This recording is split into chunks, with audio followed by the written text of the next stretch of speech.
Moja kati ya sifa ya makamu wa rais wa Jamhuri ya Muungano wa Tanzania, Daktari Balozi Emmanuel Nchimbi, moja kati ya sifa zake kubwa kabisa, sio mwanasheria. Kwa hiyo pengine kuna mambo anaweza kaa anatamka kisiasa kufurahisha wale ambao wanakuwa wanamsikiliza. Katiba ya Jamhuri ya Muungano wa Tanzania ibara ya 18A imetoa haki ya watu kutoa maoni yao kuhusu jambo lolote lile. Liwe ni tarehe 29 Oktoba, liwe ni mwakani, liwe mwaka 2030, katiba imetoa uhuru. Ili mradi tu katika kutoa huo uhuru wa maoni yako, uhuru wa kutoa maoni yako, usivunje sheria za nchi.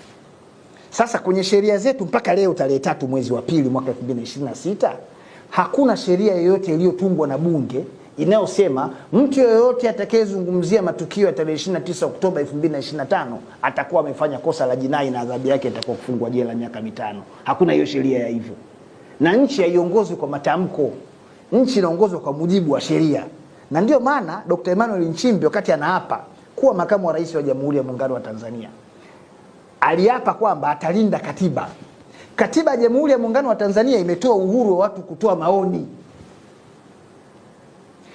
Kwa hiyo alichokiapa Dr. Emmanuel Nchimbi ni kwamba ameapa kulinda uhuru wa watu kutoa maoni yao. Hata kama hayo maoni yanahusu tarehe 29 Oktoba. Unawanyamazishaje watu?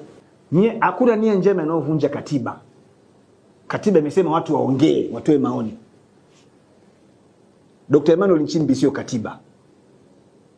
Katiba inataka watu watoe maoni yao. Hii nchi inaongozwa kwa mujibu wa sheria, haiongozi kwa mujibu wa matamko. Na jambo lolote haramu haliwezi kuwa halali eti kwa sababu limetamkwa na fulani. Yaani kwa sababu kauli imetolewa na makamu wa rais ya kukataza watu wasiongelee mambo ya tarehe 29 Oktoba, kwa hiyo kauli inakuwa ni halali. Uhalali wa kauli au uharamu wa kauli utapimwa kwa namna ambavyo kauli hiyo inaheshimu katiba. Kwa hiyo ukienda kuangalia katiba inasema kila mtu ana haki ya kutoa maoni yake kwenye jambo lolote lile. Kama mnataka kuponya taifa, tafuteni namna ambayo haivunji katiba. Namna ambayo haiingilii uhuru na haki za watu.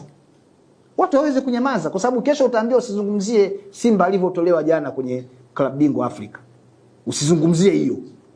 Na anaweza ikatolewa hata na rais, labda yeye ni mshabiki wa Simba. Anaona Yanga wanaongea sana kule wanawazodoa, akasema tu bana, kuanzia leo mambo ya kujadili Simba kufungwa au kutolewa mapema kwenye klabu bingwa msiyazungumze. Sasa hii nchi ikiwa na matamko, tutafika kwetu tunakotaka kufika. Ndio maana tukajiwekea katiba, tukajiwekea sheria, na mlinzi namba 1 wa katiba ya nchi ni rais. Mlinzi namba 2 ni makamu wa rais. Kwa natarajia wakati wote makamu wa rais anapotoa kauli zake awe tayari ameshasoma katiba kwamba hivi hii kauli naoenda kuitoa kikatiba imekaa sawa. Watu wamekufa au wao unabisha kwamba watu hawajafa? Kama watu hawajafa, kwa nini tumeunda tume sasa? Sasa katikati ya misiba hiyo watu wanaongelea mambo yao, maoni yao, maumivu yao, wao unasema wasiongee.